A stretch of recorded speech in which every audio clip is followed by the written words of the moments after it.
Pozdravljeni, dragi otroci, prijazno dobrodošli v mojem knjižnem kotičku.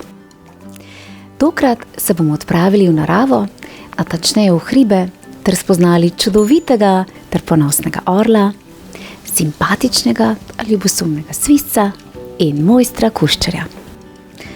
Pred nami so 3 zanimive zgodbe iz zbirke terapevtskih pravljic z naslovom Življenje v hribih. Sedaj pa predlagam, da se vsi skupaj udobno namestimo in prisluhnemo pravljicam, nastalim izpod peresa slovenske pisateljice Deni Kragelj. Najprej bomo prisluhnili terapevtski pravljici z naslovom Kraljevski orel.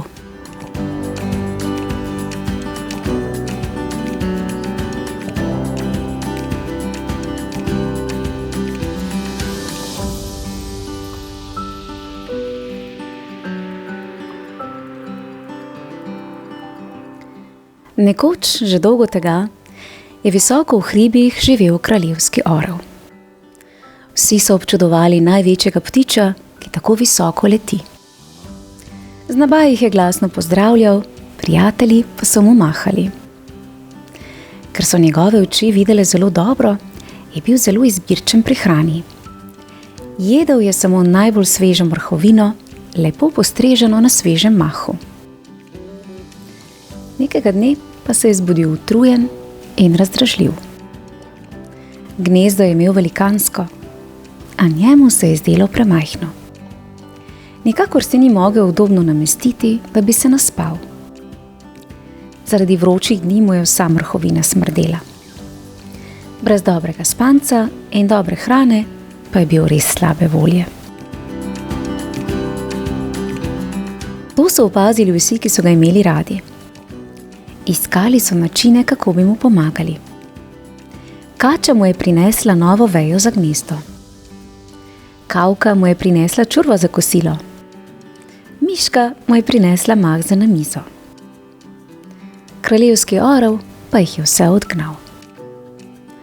Veja je bila preveč zvita, čurvo sploh ni maral jesti, mah pa je bil presušen. Vsi, ki so ga imeli radi, so bili užaljeni.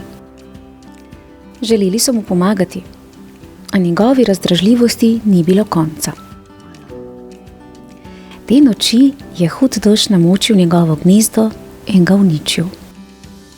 Kraljevski orel je bil lačen, premočen in zeblo ga je. Tokrat ni bilo nikogar, ki bi mu pomagal. Preutrujen je bil za letenje po močnem dežju, pa je z veseljem pojedel stare črvičke, ki jih je našel na tleh. Spal je tokrat kar v mokri travi. Najedel se je in naspal, slabo voljo odgnal in nekaj novega spoznal. Naslednji dan je obiskal vse, ki so ga imeli radi. Opravičil se je kači, opravičil se je kavki in opravičil se je miški. Priznal si je, da je bil razdražljiv. Tudi njim je priznal. Ali so mu odpustili? Seveda. Ali bodo pozabili na njegovo slabo voljo? Zakaj pa bi? Vsak od nas ima včasih slab dan. Pomembno je, da ugotovimo, zakaj smo razdražljivi. Zaradi slabe volje nam ni treba odgnati vseh, ki nas imajo radi. Skupaj z nami si želijo leteti gor in dol. Kraljevski orel je od takrat letel s svojimi prijatelji. Pokazal jim je hribe in jih odpeljal v višave. Ko mu je zmanjkalo hrane, spanca in moči, jim je dovolil, da včasih tudi oni njega ponesejo. Če znaš visoko leteti, moraš znati tudi varno pasti.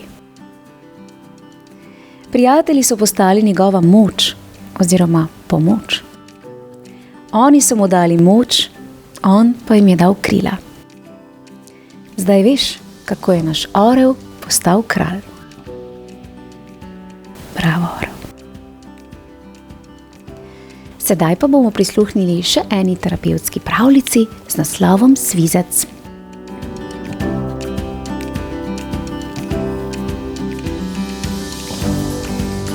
Nekoč že dolgo tega je visoko v hribih živel svizec. Nekega dne je njegova sestrica praznovala rojstni dan. Starši so ji pripravili veliko presenečenj, slastno torto in zgradili novo posteljo. Bil je zares lep dan, poln zabave in smeha. Svizca pa je ščipalo po trebuhu, pikalo v glavi in cukalo za dlako. Bil je brezvoljen in zaprl se je vase. Bil je ljubosumen, a tega ni vedel. Pomislil je, da bi bilo bolje, če sestrica sploh ne bi imel. A se je zaradi tega počutil krivega, saj je imel zelo rad in je bila njegova najboljša prijateljica. Pri kosilu je slavljenka dobila najlepši kos hrane, prva je dobila pijačo, igrali so igre po njeni izbiri, vsi so jo objemali, zvečer jo je mamica ljubčkala celo večnost, oči pa je masiral noge. Zdelo se mu je, da so nanj kar malo pozabili. Mogoče on ni več njihov otrok? Ali bo zdaj moral sam skrbeti zase? Ni se še počutil pripravljenega biti velik. Postalo ga je strah. Tiščalo ga je pri srčku in občutek je imel, da je pojedel velikanski kamen. Bal se je karkoli povedati, zato je bil cel dan tiho. Včasih je ponagajal, a tega verjetno nihče ni opazil. Babici je stol prestavil bliže svojemu. Sestrici je skril žličko za torto.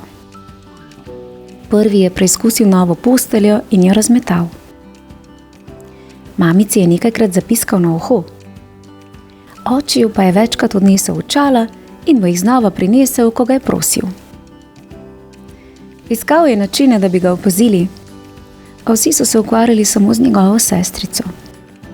Bil je žalosten, oči so ga zapekle in iz njih so pritekle solze.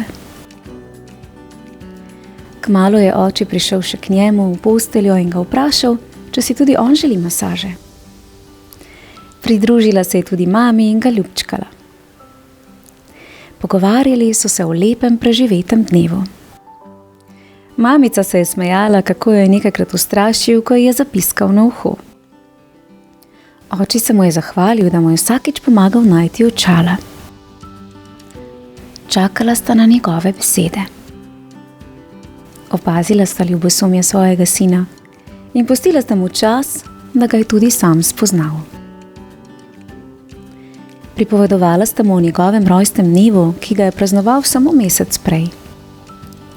Spomnili so se vseh presenečenj, slastne torte in njegove nove postelje, v kateri tako rad spi.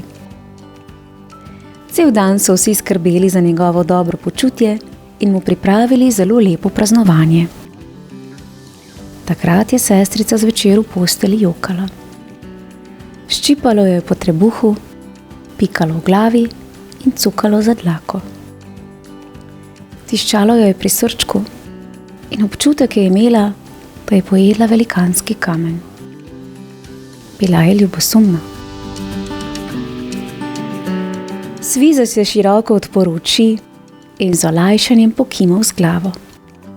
Tudi on se je tako počutil. Bil je ljubosumen. Spregovoril je o svojem strahu, da ni več njihov otrok in bo moral poskrbeti sam zase. Jokal je na glas in solze so počasi odnesle ljubosumje v objem staršev. Vedel je, da ga imata zelo rada, tako kot sestrico. Tudi on jo je imel rad.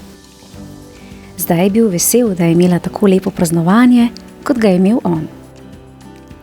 Opravičil se je za vse, kar je ponagajal. Starša pa sta ga objela in s ponosom gledala svojega sina, ki je spoznal nekaj zelo pomembnega.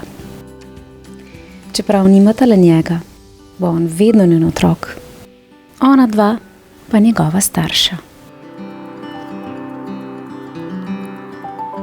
In kot zadnji bomo prisluhnili pravljici z naslovom Kuščar.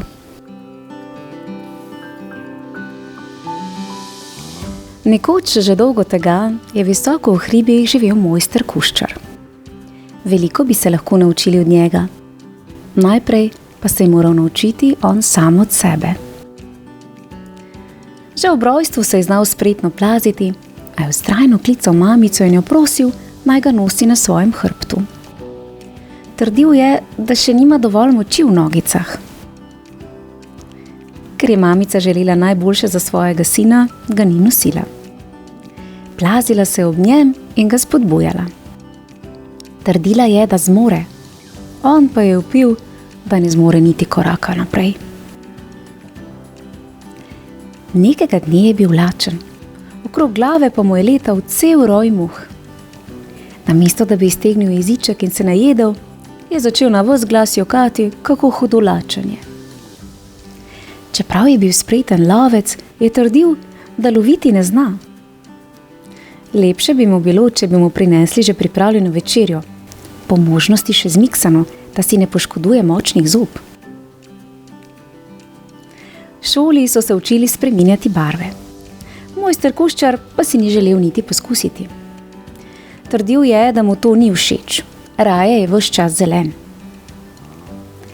Na koncu tedna so imeli zabavo, na kateri ni manjkalo barv. Fantje so napihovali kožo na vratu in kazali pisane luske, punce pa so risale umetnine na svojem trebuščku.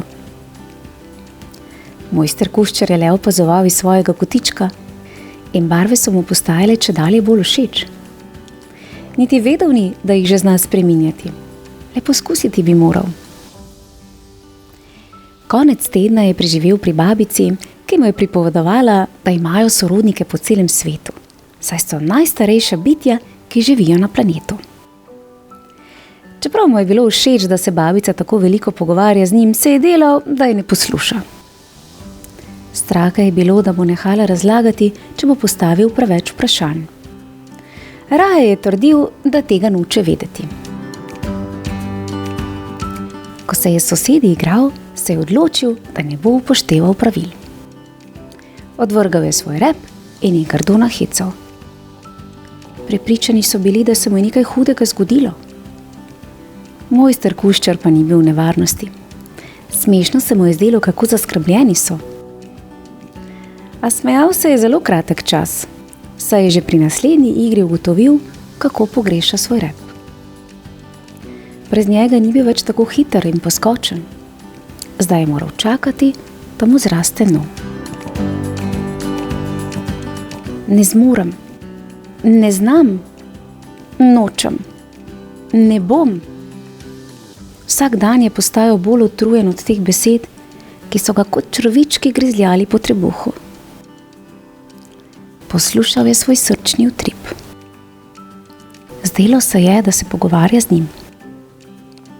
Srček mu je pravil, da vse zmore, da vse zna in vse hoče, če se le tako odloči. Z leti se je veliko naučil od samega sebe, potem so se od njega učili drugi, zdaj pa se lahko naučimo še mi. Ko poveš čarobne besede, jaz to zmorem, jaz to hočem, tudi ti postaneš en poseben mojster. A še res je. Ja, zelo zanimive pravljice, kaj ne? In tudi v nas se tu in tam porajajo podobna čustva, kaj ne? Kar je še bolj zanimivo. Res sem navdušena, da je pisateljica na tako lep način predstavila situacije oziroma zadrege, ki jih vsake toliko občutimo tudi mi sami, ter zanje ponudila preproste rešitve, ki so nam lahko prav vsem za zgled. V zbirki terapevtskih pravljic z naslovom Življenje v hribih pa lahko spoznate še več živali ter njihovih zadreg.